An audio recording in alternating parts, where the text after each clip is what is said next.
ಅಸ್ಸಲಾಮು ಅಲೈಕುಂ ವರಹಮತುಲ್ಲಾಹಿ ವಬರಕಾತು. ಪ್ರೀತಿಯ ಸಹೋದರರೇ, ಮನೆಗಳಲ್ಲಿ ಐಶ್ವರ್ಯ ಇರಬೇಕು, ಸಂತೋಷ ಮತ್ತು ನೆಮ್ಮದಿ ನೆಲೆಸಲು ಏನು ಮಾಡಬೇಕೆಂದು ಅನೇಕರು ಕೇಳುತ್ತಾರೆ. ನಾವೆಲ್ಲರೂ ಈ ಮೊಹರಂ ತಿಂಗಳ ಆರಂಭದಲ್ಲಿ ಈ ಸತ್ಕರ್ಮವನ್ನು, ಈ ಅಮಲನ್ನು ಜೀವನದಲ್ಲಿ ಅಳವಡಿಸೋಣ. ನಮಗಿರುವ ಎಲ್ಲಾ ತೊಂದರೆಗಳಿಗೂ ಪರಿಹಾರ ಸಿಕ್ಕೇ ಸಿಗುತ್ತೆ.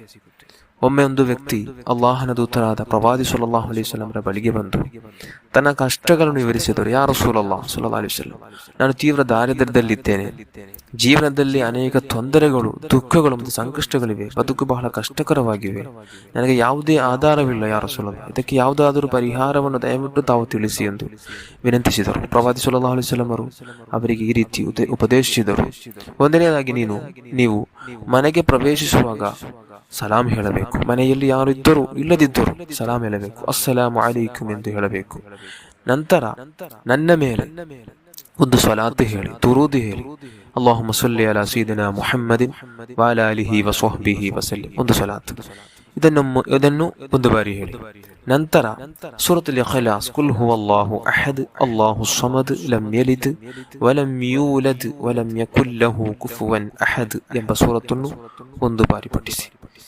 ಪ್ರವಾದಿ ಸಲ್ಲಲ್ಲಾಹು ಅಲೈಹಿ ವಸಲ್ಲಂ ಅವರು ತಿಳಿಸಿದಂತೆ ಈ ಮೂರು ಕಾರ್ಯಗಳನ್ನು ನಿಯಮಿತವಾಗಿ ಮಾಡುವುದರಿಂದ ಅಲ್ಲಾಹನ ಅನುಗ್ರಹದಿಂದ, ಮುತ್ತನಬಿ ಸಲ್ಲಲ್ಲಾಹು ಅಲೈಹಿ ವಸಲ್ಲಂ ಬರಕತ್ತಿನಿಂದ ನಮ್ಮ ಮನೆಯಲ್ಲಿರುವ ಕಷ್ಟಗಳು, ಚಿಂತೆಗಳು, ದಾರಿದ್ರ್ಯಗಳು ನಿವಾರಣೆಯಾಗಲು ಕಾರಣವಾಗುತ್ತದೆ.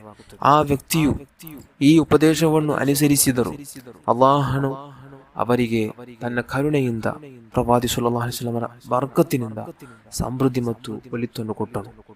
ಅಲ್ಲಾಹು ಸುಬ್ಹಾನಹು ವ ತಆಲಾ ಈ ಸತ್ಕರ್ಮವನ್ನು, ಈ ಅಮಲನ್ನು ನಮಗೆ ಮಾಡಲು ತೌಫೀಕ್ ನೀಡಲಿ. ನಮ್ಮ ಮನೆಗಳಲ್ಲಿ, ಜೀವನದಲ್ಲಿ, ಉದ್ಯೋಗಗಳಲ್ಲಿ, ಎಲ್ಲ ಕಾರ್ಯಗಳಲ್ಲಿ ಅಪಾರ ಖೈರ್ ಮತ್ತು ಬರಕತ್, ಸಂತೋಷ, ಐಶ್ವರ್ಯವನ್ನು ಅಲ್ಲಾಹನು ದಯಪಾಲಿಸಲಿ.